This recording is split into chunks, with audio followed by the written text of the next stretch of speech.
Hello everyone. Part 2 muna tayo. Take 2 tayo uli kasi na I don't know kung anong nangyari sa StreamYard. Ayan. Nandito tayo uli. Uulitin uli natin ang ating um, discussion pero ewan ko kung ano nangyayari. Parang may mga kababalaghan na nangyayari po. Okay. So, paki-share po muna uli ito, pati po sa inyong mga chat group at pati po sa inyong mga kaibigan, i-share, paki-share, share. Hindi ko po alam kung bakit nawala. Huwag niyo po akong tanungin. Hindi po ako ang technical support ng Meta. Pero ako ba ay malinaw ninyong naririnig ngayon at napapanood? Ha?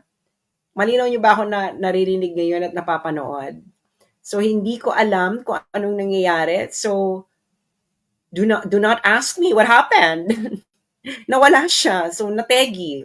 Anyway, so part 2 tayo ngayon. So yung mga nagre-content sa akin diyan, screen record this. Okay, maybe you should screen record this. Lalo na yung mga nagre-content. Okay.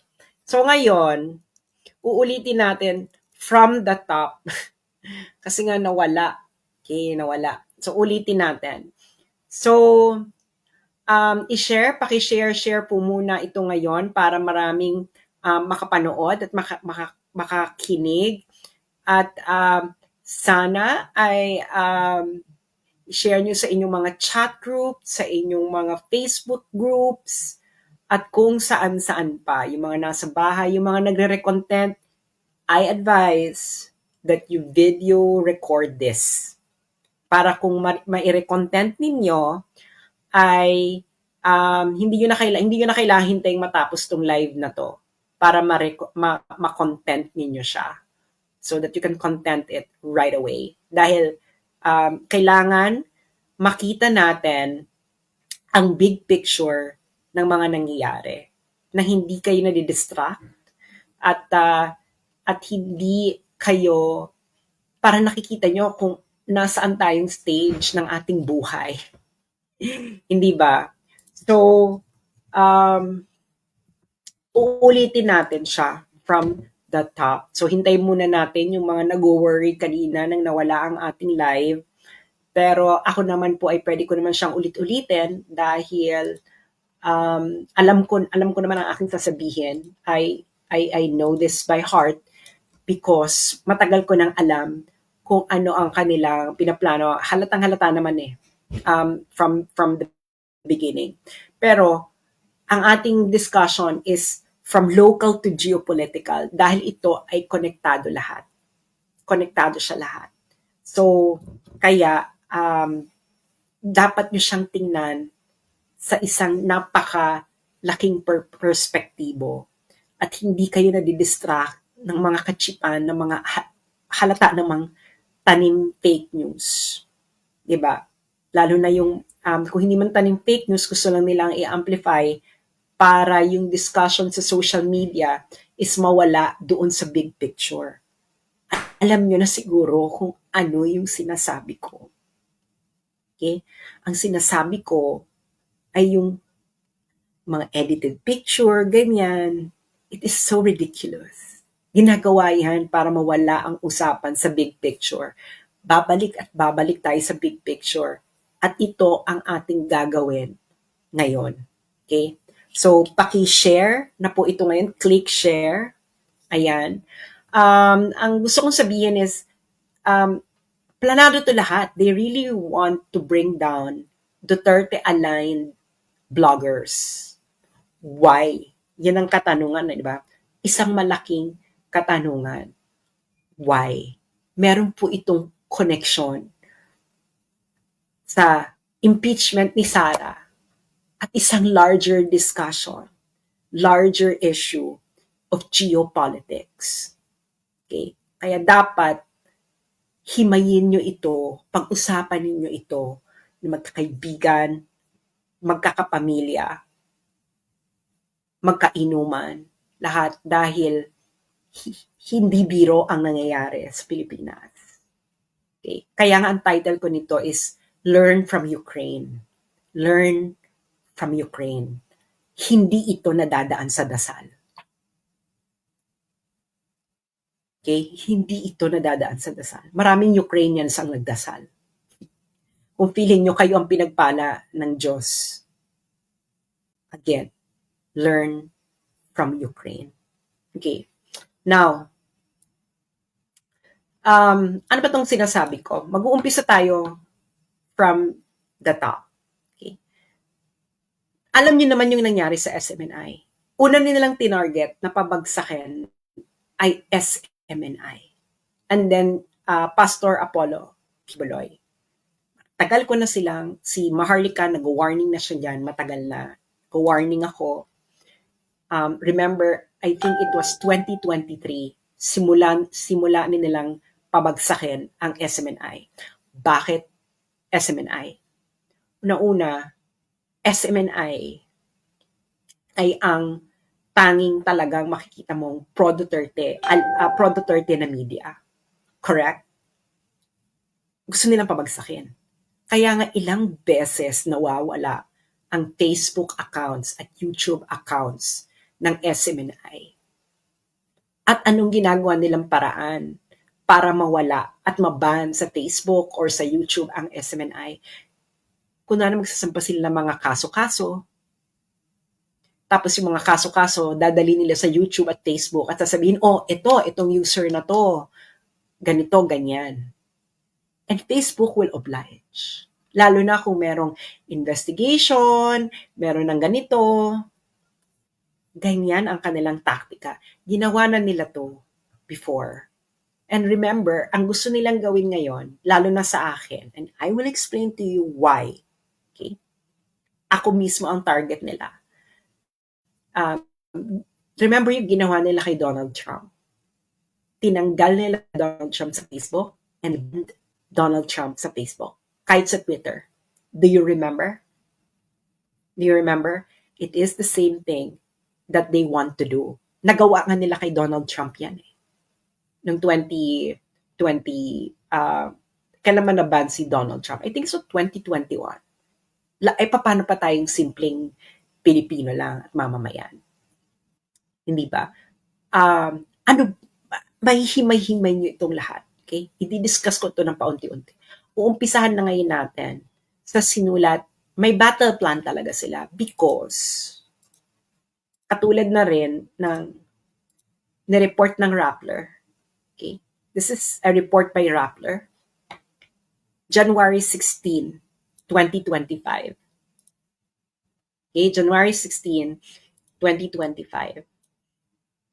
Ang title, Decoded, Duterte social media army, very much alive, roars to defend and battle Sara Duterte.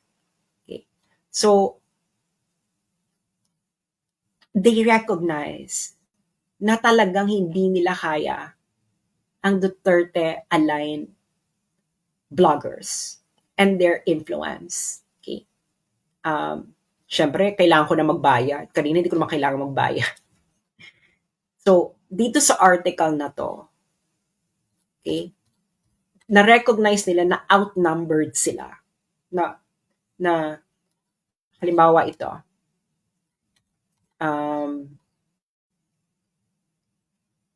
At this point though, the Duterte network seems to have the upper hand in dominating the discussion on Facebook.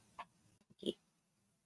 Ayan ang kanilang recognition na nagdo-dominate ang mga Duterte supporters, Duterte bloggers, tayo ang nagdo-dominate sa Facebook. Okay? And then, syempre, sino ang special mention nila dito na blogger? Ako. Okay? Ako yung kanilang special mention. So, you know that there is a target behind my back. At Rappler yung naglalagay na ako talaga yung pinangalanan nila doon. That's not a coincidence, no? That's not a coincidence. Bakit? Ang Rappler po, Okay? Ang Rappler po ay isa po ito sa mga recipient ng National Endowment for Democracy grant or NED. NED. Grant recipient sila niyan. Si Maria Ressa ay official ng NED. Okay, papakita ko sa inyo. Para with tama? NED. Nobel Peace Prize winner Maria Ressa joins World Movement for Democracy at NED as chairperson. So na-appoint siyang chairperson sa National Endowment for Democracy. October 3, 2022. Okay. Alam niyo na. Alam niyo na. Okay. Now, ano ba yung NED? Okay. Siyempre, ang uunahin na muna natin is isang discussion of NED or National Endowment for Democracy ng isang galing mismo sa United States. Okay? Siyempre, doon muna tayo mag-uumpisa kung ano tong NED. Binatikos na rin ni Elon Musk before itong NED, pero hindi pa niya itong magalaw, yung NED. Ang nagagalaw pala niya is USAID. Okay. So, halimbawa ito, noong February 3, 2025, Elon Musk, sabi niya, NED is a scam. Pero hindi pa niya magalaw. Bakit mahirap itong galawin ni Elon Musk? Dahil, pakishare muna yung mga karating lang habang hinahanap ko pa yung renewal. Yung mga nagre-content, anuhin nyo na lang ito, video capture nyo na lang din bago kayo mag-antay na matapos ito. Okay. So, ito ay sinulat ng Center for Renewing America. So, sino ba itong Center for Renewing America? This is an American NGO. Okay. And this is based in the United States. Asan ba ang contact nito? Who we are. Okay, so it is a NGO based in the United States, and ang office nila ay ano nakalagay na office, but this is a base in the United States. Okay. Now, meron silang sinulat about National Endowment for Democracy. Okay. So, ang nagsulat nito is a CRA staff, Center for Renewing America, the National Endowment for Democracy, and an NGO system actively undermining America. NGOs have become the vanguards of progressive orthodoxies. Many of these quasi-independent organizations fuel woke and weaponize ideologies and a whole of society approach that steers government resources towards radical progressive priorities. So, this is an American organization, ha? Sila lang nagdi-discuss. So, sino tong NED? Okay, NED, National Endowment for Democracy.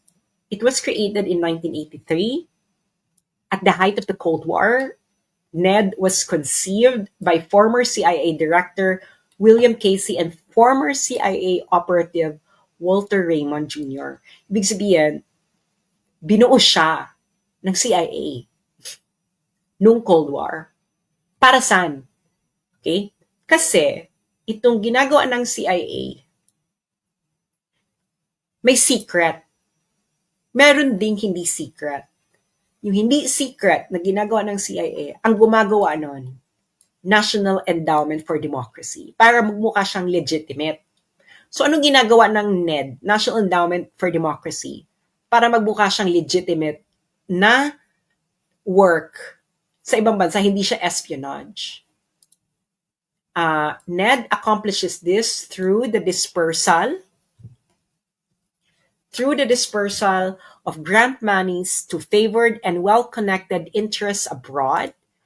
This dynamic purportedly allows activities to maintain an air of independence from official U.S. government actions. So, ibig sabihin, Nagpa-fund, kunwari, hindi US government yung nagpa-funding. Pero ang nagpa-funding talaga ng National Endowment for Democracy is US government. So magpa-fund ngayon sila ng mga NGOs. Okay. So anong connection? Meron ditong discussion, yung Center for Renewing America, nang ginawa ng NED. Okay? Um, Training and financing key political movements in Egypt, Yemen, Libya, and other nations that sparked the so-called Arab Spring. Uh, in 2011, directly contributing to the geopolitical turmoil that has engulfed the Middle East over the 13 years. This is a discussion of Center for Renewing America. This is a think tank, a conservative think tank based in the United States. Anong di-discuss ito? Among the groups unintentionally empowered by NED's pro-democracies meddling in the Middle East are radical jihadists like the Houthis in Yemen, the Al-Nusra Front in Syria, and the Islamic State, otherwise known as ISIS in Syria and Iraq. Eto na, pupunta na tayo sa Ukraine. NED served as the tip of the proverbial spear for heightened CIA and State Department efforts to foster political revolution in Ukraine. So yung steady stream of NED grants to Ukrainian political entities and movements advanced both the Orange Revolution and Maidan Revolution that paved the way for the current Ukraine-Russia war. So sinong pinandingan ng CIA founded NED sa Ukraine? Ito sabi ng Center for Renewing America, na isang think tank, conservative think tank sa United States. Among the hundreds of grants to Ukrainian political entities going back to 2014 are payments to judicial organizations and judges, grants to NATO adjacent political entities like European Institute for Democracy, and funding for the Media Development Foundation to train Ukrainians to develop effective anti-Russian propaganda. Nagigets yun na. Ang nagsulat nito ay isang conservative think tank sa United States, ang Center for Renewing America. So yun ang kanilang pinandingan. Okay. So, ito pa, bago daw kinlose ng NED ang kanilang mga grants searchy, kasi dati kasi pwede mong i-search kung sinong pinafundingan nila. Ang data daw nila ang nakalagay is tens of millions in US dollars to Ukrainian entities and anti-Russian interests in Ukraine with more than 330 unique grants. During the height of the Orange Revolution sa Ukraine, yung NED daw infused, ibig sabihin nagbigay ng more than 2.3 million US dollars directly into anti-Russian institutions and activists, including the activist arms of Ukrainian political parties and George Soros Open Society foundations in support of preferred candidate Viktor Yushchenko.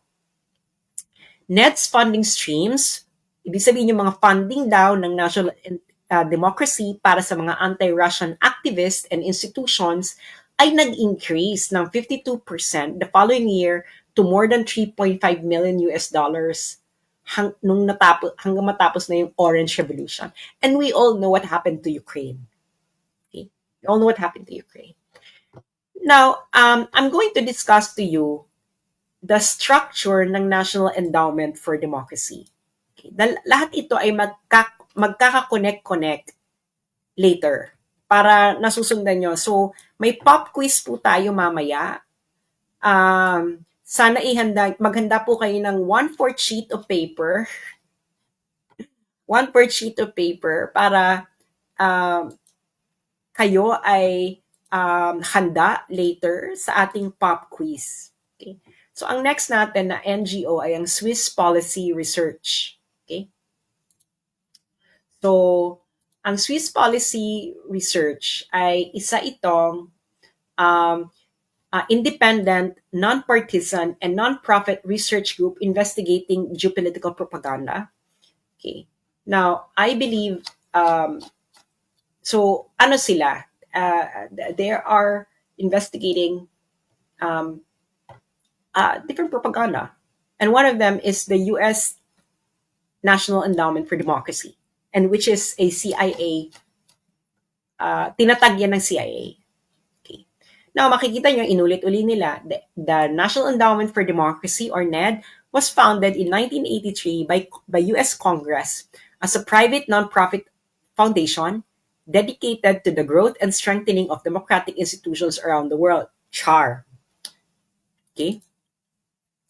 Sabi nga nila, as NED co-founder Alan Weinstein famously explained in 1991, a lot of what we do today was done covertly, ibig sabihin secretly, 25 years ago ng CIA. At ang mga activities nila ay information operations, subversion, and regime change campaigns. Kaya di ba nung panahon ni Duterte, grabe yung panawagan na ng regime change, tatanggalin si Duterte sa pwesto. May funding kasi. So pupuntahan na natin yung pinafundingan nila sa Pilipinas. Okay. Ito, halimbawa yung sa Hong Kong protest, a lot of the organization na involved dyan na nag-organize ay funded yan ng National Endowment for Democracy. So kita mo sa China, ang dami nilang pinafundingan. Di ba? Ang dami nilang pinafundingan na China-related. Karamihan dyan pinasalan ng China. So ngayon, sa Pilipinas, ito ang kanilang pinafundingan. Kaso ang data lang nila nito hanggang to 2019 lang. Pero at least makikita nyo na yung kung sino-sinong pinafundingan nila. Caucus of Development NGO Networks. Ilista nyo para malaman nyo kung sino mga bumubuo niyan. Center for Media Freedom and Responsibility, Center for Youth Advocacy and Networking Incorporated, Generation Peace Youth Network, Initiatives for Dialogue and Empowerment through Alternative Legal Services or IDEALS, International Center for Innovation, Transformation, and Excellence in Governance or Insight Gov, Mindanao Institute of Journalism Incorporated, People's Alternative Studies Center for Research and Education and Social Development or PASCRES, Philippine Alliance of Human Rights Advocates or PARA, Philippine Center for Investigative Journalism, Filipina Incorporated, Rappler, Republika at Demokrasya, and Veripiles. So, si Rigoberto Tiglao, na-document niya yung ilang years yung na-document ni Rigoberto Tiglao na pinafundingan ng CIA-founded na National Endowment for Democracy. Okay. So, syempre, Rappler, nag-gets yun na yung connect. Rappler, funded ng CIA na ng NED, ng National Endowment for Democracy, na tinaguyod ng mga CIA. And it's recognized all over the world na ang National Endowment for Democracy ay CIA. Okay? Now, sino ngayon yung gustong magpabagsak ng mga Duterte-aligned bloggers? Rappler. Okay. Bago ko i-discuss tong dalawang documents na to, gusto ko muna ipakita sa inyo yung structure ng National Endowment for Democracy para makita ninyo yung organization. Okay. So ito ang kanyang structure. So merong National Endowment for Democracy, tapos may 4 na sangay. Ang International Republican Institute, okay? Ilista nyo, dahil meron tayong pop quiz mamaya. Ilista nyo yan. May pop quiz tayo. International Republican Institute, Center for International Private Enterprise, National Democratic Institute, at Solidarity Center. Okay. Itong Solidarity Center, ito yung mga nagbibigay ng funding sa mga workers organization.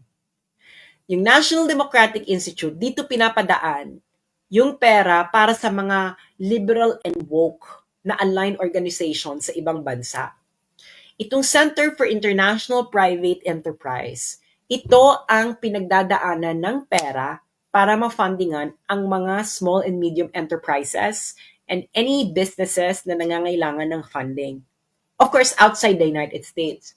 At the International Republican Institute, syempre, kailangan cover mo lahat. Cover mo yung woke, cover mo din yung conservative. So, alam nyo na ang structure nila. Okay? So, tandaan niyo yung International Republican Institute. Okay. Bakit matagal ko nang alam na tatargetan ako? Okay. Kasi, yung NED-funded, okay, yung International Republican Institute. Nagigets niyo yan? Nakita niyo? International Republican Institute. Okay. Kita niyo na. International Republican Institute. So itong International Republican Institute na under ng CIA na organization, na National Endowment for Democracy, nag-publish sila ng isang report noong 2023. I believe nirelease nila to ng June 2023. Ang title, Countering China's Information Manipulation in the Indo-Pacific and Kazakhstan, a Framework for Understanding and Action. So nakita niyo yung sinabi ng Rappler, di ba? Pro-China, Duterte. Tapos nakita niyo naman nung hearing, di ba? Papakita ko sa inyo nung hearing kung ano yung kanilang gustong palabasin. Okay? 'Di ba? Para makikita nyo ang pagkatahi-tahi ng lahat at nakikita nyo ang big picture. So, yung mga kapunta pa lang dito, paki-share po ito. Okay. So, nakita nyo na ang mga China-funded seminar for Filipino social media influencers ex-PCO chief admits. So, ayan ang isa sa kanilang mga ayan ang kanilang mga eksena sa buhay, hindi ba? So nakita niyo yung pagkatahi-tahi ng lahat. At alam niyo na rin kung bakit nagtatag sila ng pro-China, etc. Because may pera. Okay, now, pupunta ngayon tayo dun sa report ng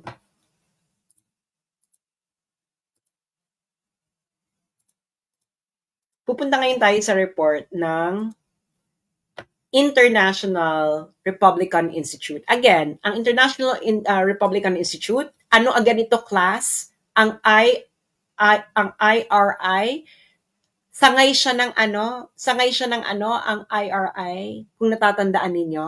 Sangay ng anong organization ang IRI? Please write in the comment section kung natatandaan nyo.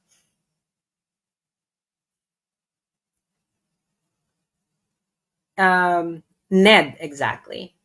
Yung mga kay Shelo Magno, wag yung pag-aksihan ng panahon yan. What they really want is for them to have a case and then go to Facebook and to permanently remove me from Facebook. Well, we have a bigger picture here. Yung mga ganyan-ganyang Shelo Magno, they are simply little figures in the bigger story. Okay. So, nirelease ito ng IRI. So, natatandaan nyo kung anong part ng IRI. Noong 2023. Pinublish nila to ng mga June 2023. Okay. June 2023. Kailan biglang nagpalit ng foreign policy? Si Marcos, BBM. February 20, mga late January 2023. February 2023, di ba biglang dumami yung EDCA. At ako ang very vocal noon against EDCA, kung natatandaan nyo. At yung mga pro-Duterte vloggers, yung iba sa kanila, inaway pa ako dahil nga naniniwala pa rin sila kay Bongbong Marcos noon. Galit na galit sila sa akin nung nagsasalita ako noon. Aminin nyo yan. Iisang vlogger lang ang talagang agarang kinontak ko para bigyan ako ng platform. Ayun ay si Banat Bay. Hindi pa kami magkasundo ni Banat Bay. Pero yung iba ayaw hawakan. Okay? Ayaw hawakan yung issue. So ako lang noon. So June 2023, naglabas ang International Republican Institute na isa sa mga sangay ng National Endowment for Democracy na isang CIA organization. Okay? Tinatag yun ng CIA. It's an open secret. Nilabas nila to. Ngayon, makikita nyo, pero ang report na to, I believe, ay sinulat nila to ng 2022. I will explain why. Pero 2023 lang nilang ni-release. Kita mo. Pro-Duterte influencers. One final major way pro-PRC narrative spread was through pro-Duterte social media influencer. Nakita niyo na yung pagkatahi-tahi ng mga bagay-bagay. Sabihin nyo yes or no. Nakita nyo na ang pagkatahi-tahi ng mga bagay-bagay. Nag-file na daw ng libel. Bakit ba paulit-ulit? O, hindi nag-file siya. Problema niya na yan. So, nakita yung pagkatahi-tahi. Sabi, sinong pinangalanan nila dito? Tatlo lang kami dito. No? Si RJ, Thinking Pinoy, ako, at saka si Yan Suwing are among the pro-Duterte influencers who took an interest in Philippine-China affairs. Syempre special mention kami ni Thinking Pinoy. Nieto and Sasot are two of the most influential. So, alam na nila. Diba? If not the most influential, pro-Duterte influencers on social media with follower counts in the millions. Okay. Ngayon, alam kong 2022 nila to tinitiktikan pa. Kasi itong post ko na to, na feature nila, ako talaga yung feature nila, di ba? Sabi ko kasi, for two consecutive presidential elections, the Filipino people defeated the CIA's candidates because I thought na si Lenny lang. Kasi si Lenny, yung organization niya, naging funded ito ng ng IRI. Meron silang partnership. Yung NGO ni Lenny, I think it's the, if I'm not mistaken, it is the Jesse Robredo Foundation. Yung Jesse Robredo Foundation, or Angat Buhay, whichever of the two, nagkaroon ng partnership sa International Republican Institute na again, under ng National Endowment for Democracy. At ang National Endowment for Democracy ay isang CIA-founded organization. So ako talaga yung, syempre, pa ako nito, may illusion pa ako nito, no, about Bongbong Marcos. Pero after iba ng foreign policy, si Bongbong Marcos February 2023, at nagsalita ako against this, inilabas ngayon ito ng National Endowment for Democracy. At syempre, ako ang bida. 'Di ba? Ako ang bida. Ngayon, si RJ's, feeling ko talaga, 2022 pa nila to sinulat. 2023 lang nila nilabas. Kasi si Thinking Pinoy nandito pa. So, hindi pa nagmamanifest talaga na si Thinking Pinoy ay sumakabilang parlor na talagang tuluyan. Okay. So, this was 2023. 2023 tong report na to. Okay. Ngayon, recently, 2024 lang, 2024 lang, ang naglabas naman ng report ay, ano yan? US aid. At ang partner nila is yung Internews o media again. Itong Internews, kung makikita nyo, may parating pina-flash na quote card ang News 5, yung Mogato. Siya yan behind dyan sa Internews, si Mogato. So USAID, di ba? Nirelease to ng August 2024. Yung Internews, funded yan ng USAID.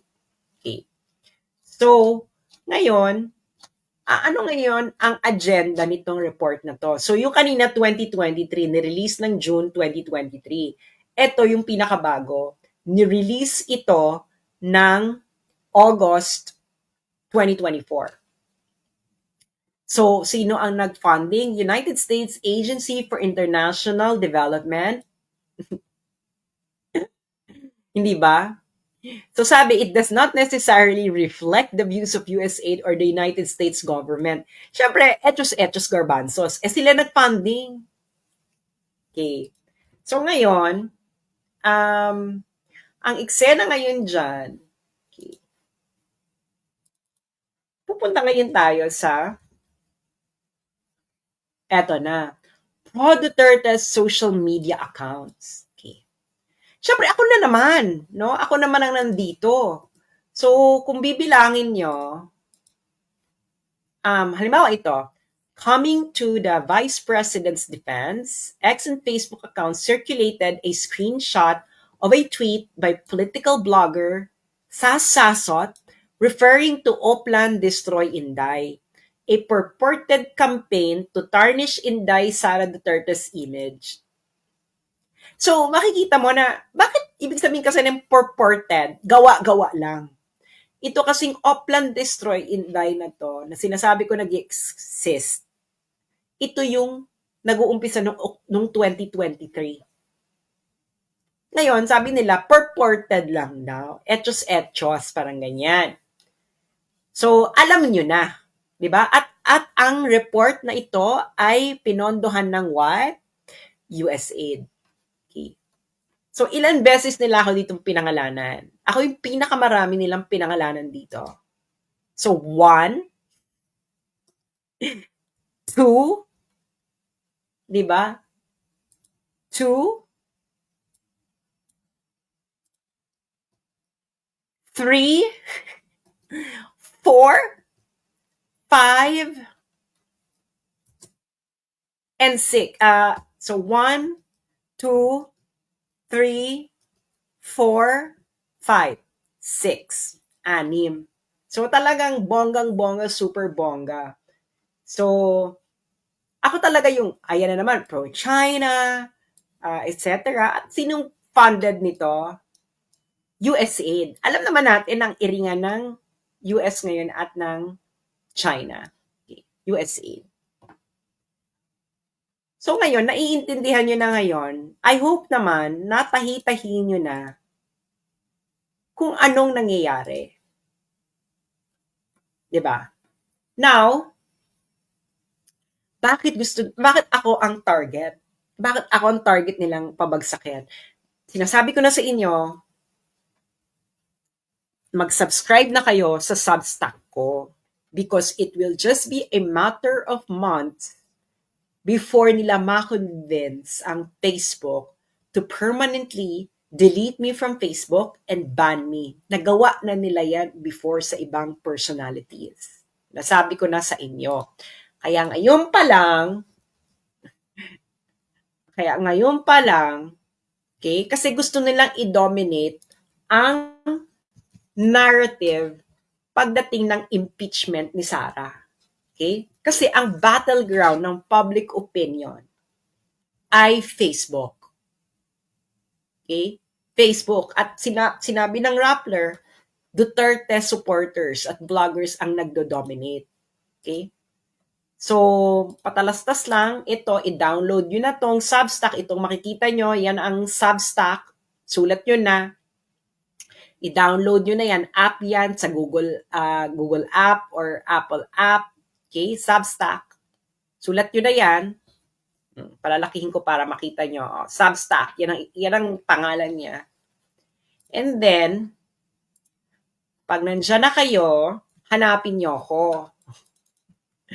Diba? Hanapin niyo ako. At ang aking pangalan sa Substack, ang aking account sa Substack ay um, ay ito. Okay. This one. So, isulat yun na kung sino para hindi na pa ulit-ulit. Ilang beses na rin ako nagpo-post sa Facebook. So, yan, Asian Scholar. At Asian Scholar. Okay. At Asian Scholar. Okay. So, ayan na. Okay. Ngayon, they would like to dominate both foreign policy and, of course, local politics. That's the entire game. Okay? Bakit ako yung talagang gusto nilang pabagsakin ng bonggang-bongga? I'm gonna show you. Okay? Because of my reach. Okay? So itong aking pinaka-latest na reach. The last 90 days. The last 90 days, ang views ng aking Facebook. Views, ibig sabihin ng views, ilang beses nag-appear ang aking content sa mga news feeds. Okay? Last 90 days. Last 90 days, 379,308,749. At previous 90 days, about 99 million. So yung previous 90 days, sobrang laki na. Tapos nung sumunod na 90 days, itong current 90 days, 379,308,749. At ako pa lang yan. And this is all organic. Okay? This is all organic because wala pa akong pambayad. Kahit gusto kong magbayad, naka-disable po ang boosting function ng aking page. Matagal na. So this is all organic. Okay? Ngayon, anong engagement niyan? Okay? So yan, yung views, ilang beses nag-appear yung content ko sa news feeds ng mga Facebook users. And take note, there are only about 90 million Facebook users in the Philippines. Pero ako, about 300 plus million nag-appear sa newsfeed ng mga newsfeed ng Facebook users, mostly from the Philippines, ang aking content. Ngayon, ano ang engagement niyan? Ang engagement niyan ay, engagement rate ay 55,416,973. Yung engagement, ito po yung number of likes, share, comments. Read. Kung binasa mo, kung kilik mo yon, binasa mo, that's an engagement. Shinare mo, that's an engagement. Shinare mo sa group mo, that's an engagement. So in the past 90 days, my engagement is 55,416,973. And this is all organic. Ngayon, kaya gusto nilang targetin at tanggalin ako sa Facebook. Why? Because hindi nila kaya ng ganito na hindi sila magbabayad. At mahal. Ipapakita ko sa inyo ang sample kung gaano kamahal ang gawin niya mga ganyan. Okay. Ito ay shinare sa akin ni Art Samaniego. Okay. Ito ay ang mga top advertisers ngayon sa Facebook. Ang number 1 ay Pilipinas Today. Alam niyo siguro yung Pilipinas Today. Kaya alam ninyo na nagtataka ba kayo kung bakit parating paulit-ulit lumalabas ang Pilipinas Today sa newsfeed nyo? Dahil nagbabayad sila sa Facebook para gawin yon. Alam nyo na. So, magkano nila ang babayad nila? 23,675,144 for just 7,406 posts. Kaya ganyan sila kaporsigido. Okay. pero hindi pa rin nila mapantayan yung aking views and reach kasi nga all organic eh. Pati yung engagement, no? Yan pa nga lang. So, nagsispend na sila ng 23 million. Kaya gusto lang talaga nilang tanggalin tayo physically. And then they will do everything. Legal, illegal, etc. So, syempre, ang pinaka-ultimate solution, gusto nila, pauwi na ako ng Pilipinas para mategi boom boom. Kasi habang buhay ako, I can still write. I can still talk to you in any way. Hindi ba? Pero ngayon, ang first gusto nilang gawin ay ma-permanently removed ako sa Facebook. I'm telling you, it's going to happen.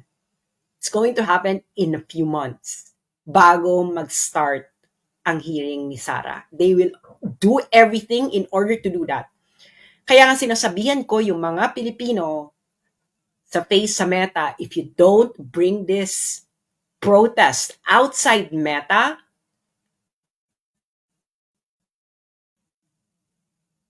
they will dominate Facebook during the impeachment trial of Sara Duterte. So bahala kayo. I'm already telling you.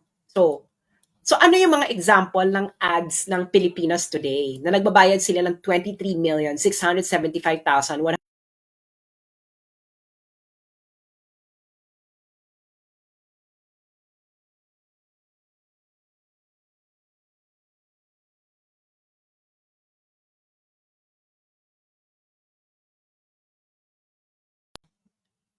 Ano ba yan? Nawala na naman ako.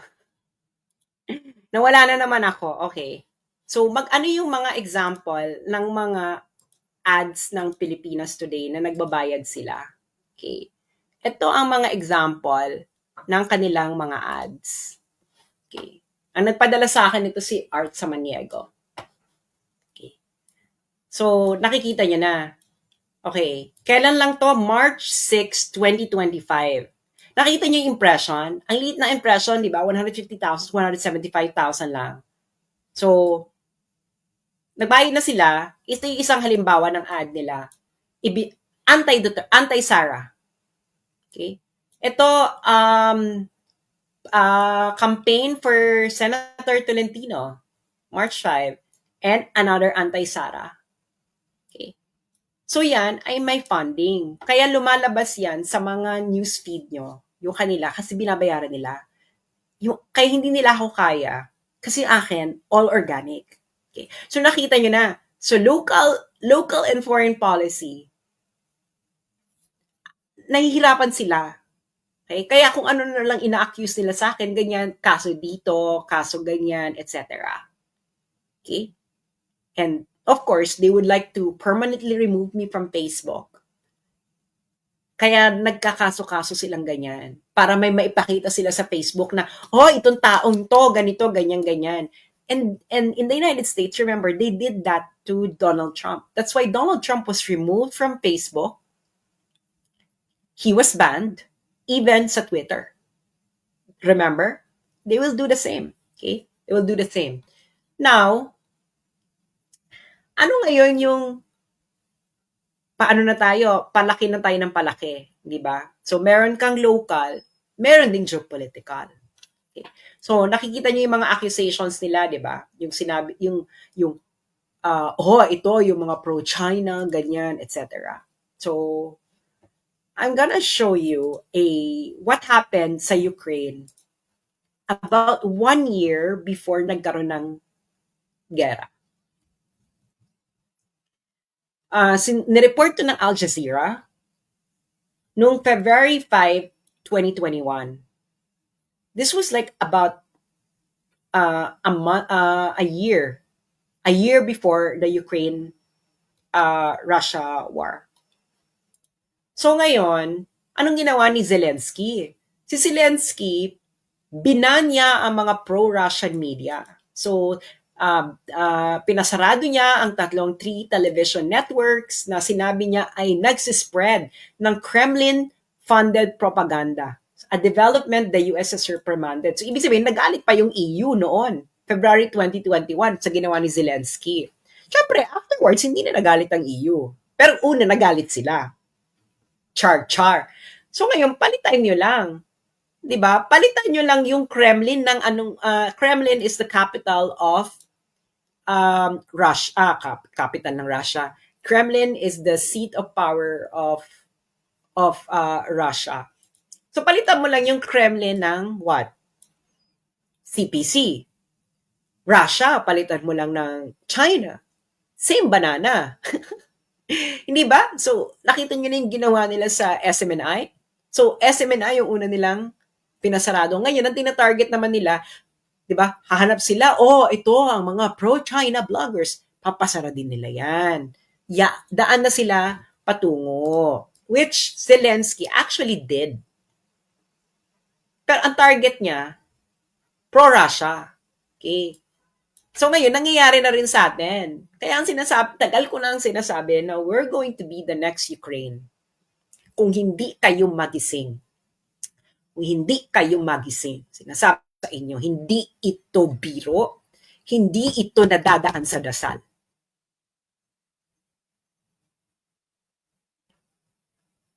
Mag-usap-usap kayo, pamilya, etc. Dahil hindi ito biro.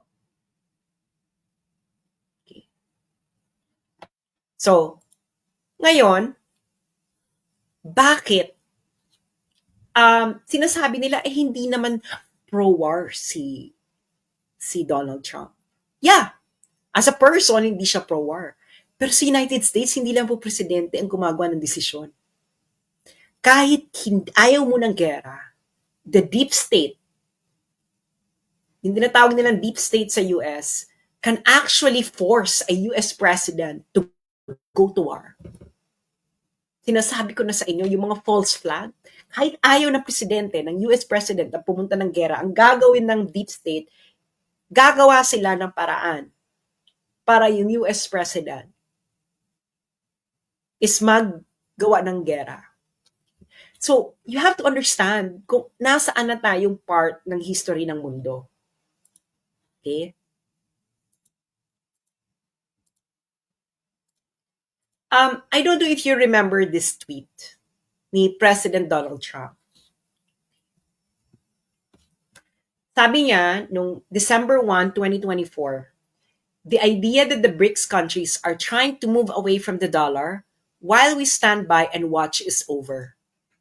We require a commitment from these countries that they will neither create a new BRICS currency nor back any other currency to replace the mighty US dollar, or they will face 100% tariffs and should expect to say goodbye to selling into the wonderful US economy. They can go find another sucker. There is no chance that the BRICS will replace the US dollar in international trade, and any country that tries should wave goodbye to America. So ano na-notice nyo dito sa tweet na to ni President Trump noong December 2024? Alam niya kung ano nangyayari sa mundo. Ibig sabihin ng de-dollarization po, yung mga countries po, they are replacing the dollar as the currency of their trade. So either kukuha sila ng another currency as a common currency like euro, for example, or yuan, or Russian rubles, anything. Para hindi na sila dependent sa dollar. Kasi ngayon po, grabe ang dependence ng karamihan ng bansa using the US dollar. Ngayon, bakit malaking issue to sa United States? Kasi, ang US dollar po, yung US dollar, print ang US dollar. Pero sa napupunta yung pera? Napupunta ito sa labas. Kasi nga siya yung ginagamit na currency Currency for international trade. Ngayon, pag nagde-dollarization ka, malamang tataas ang inflation. You can research this. Yan ang number one problem ng United States. As in, grabe ang magiging inflation sa United States. As in, panggulo level. Kaya concern si Donald Trump. Pero pag nakita mo dito, ang tactic lang ni Donald Trump, tariff. Kasi yun yung ano niya Siguro yan na yung pinaka hard approach niya. Imbes na makipag-gera boom siya, tariff na lang. Pero until what point? Paano kung hindi ma-achieve na mapigilan yung de-dollarization sa pamamagitan ng tariff lang? So you go to the next level. Which is what? Another Ukraine. Why? Why you need another Ukraine? Kasi kailangan, gusto mo nang magkaroon ng hardball negotiations. And you can only do hardball negotiation to stop something like this through peace deals. Because peace deals create a new order. No? Lalo if you would like to favor yourself. Hindi, China and the United States, hindi sila direktang maggaganyanan. Why? Because they are both nuclear powers. Kita mo yung Russia and US. Or NATO and Russia. Sila ba ang direktang nagganyanan? No. Gumamit sila ng proxy.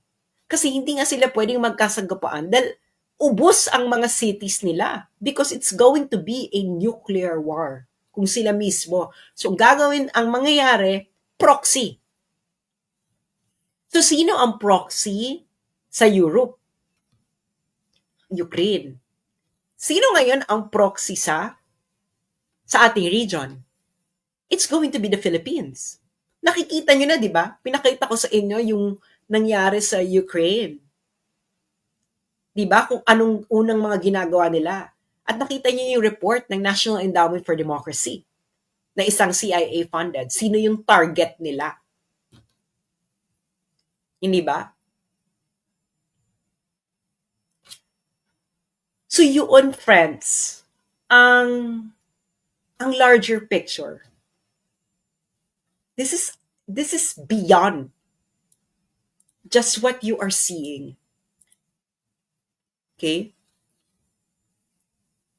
Hindi nyo to madadaan sa pamimim lang, pa-hashtag lang. We are facing a very dangerous time. Dahil tayo ang bala.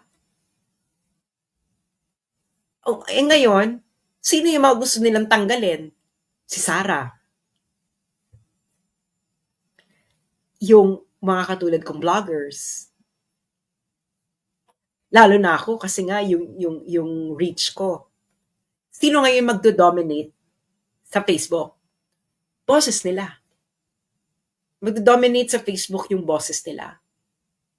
At dahil nagdo-dominate yung kagustuhan nila, then it's very easy for them to sell the notion to the Filipino people that, hey, you need to be in the front lines. And yung mga nagsasabi si Donald Trump, 4 years lang pong presidente si Donald Trump. After Donald Trump, it's going to be a new president. Might not happen in his term. It might happen kung yung deep state sa US magkaroon na ng bagong favorite, or they can force Donald Trump to actually push the Philippines into a proxy site. Dahil nga, we are now moving to a different world order. Sinabi ko na yan ang tanong ko noon, di ba? Kay Bongbong sa Deep Probe. And and now I know what he might want to do. So, ang masasabi ko lang sa inyo, well, I will not shut up. No? Kaya pumunta kayo sa Substack. They might remove me from Facebook, etc. But I will not participate in their drama. I will just keep on writing. And I hope na i-share nyo rin. Pag-usapan ninyo mga magkakaibigan. I-share sa mga kaibigan nyo. I-share nyo sa Facebook ninyo. Go to Substack. Okay? Go there. Okay? Para doon nyo, sinasabi nyo, mag-open ko ulit ng Facebook. No, they will just keep on removing it. Kaya doon tayo sa Substack. Because diretso sa email ninyo or sa app ninyo, they wouldn't even know, then you can forward it to your friends via email. Pag-usapan ninyo. Okay? That is where I'm going to keep voicing out what needs to be voiced out. So hanggang nasa Facebook pa ako, doon muna ako. Pero we have to prepare.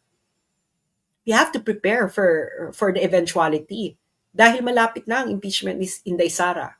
And then they would like to remove Duterte voices on Facebook because they would like to dominate Facebook. So again, go to Substack.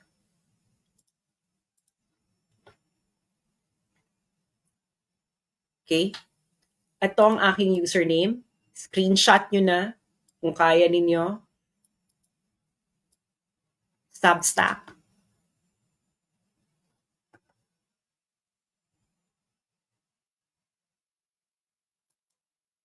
So ngayon, so ayun na nga. We're already going there. Sinabi ko na sa inyo, nilay down ko na ang mga step by step ba na mga pangyayari. And it's going to, kaya nga si Inday, sabi niya, sana may bansa pa tayo ng 2028. Malaman yung sinasabi niyang yon. So, do not take this as a joke. This is not funny. You have to take this seriously. Bahala kayo kung ayaw ninyo. Bahala kayo kung mag-last minute kayo. But I'm telling you, you have to study what happened in Ukraine. Fully study what happened there. So maraming salamat sa inyong mga patuloy na nagsusuporta. Paki-share ito. Yung mga nagko-content sa akin, huwag na kayong humingi ng paalam. Download this, recontent this, comment on this, etc. And we will keep on writing. And wala akong pakialam kung masaktan kayo. But the truth must be spoken. And alam ko yung laro ninyo. No, you cannot, hindi niyo ako mapapaikot. And that's why we have to have a backup plan. And that's where we're going to disseminate what needs to be disseminated so that you can no longer fool the Filipino people. Maraming salamat po at magandang hapon muli. Ito po uli si Stas Rogando Sasot. Until next time. This is for the motherland. I am for the motherland and always be for the motherland. Though I may be away, but my heart finds a way.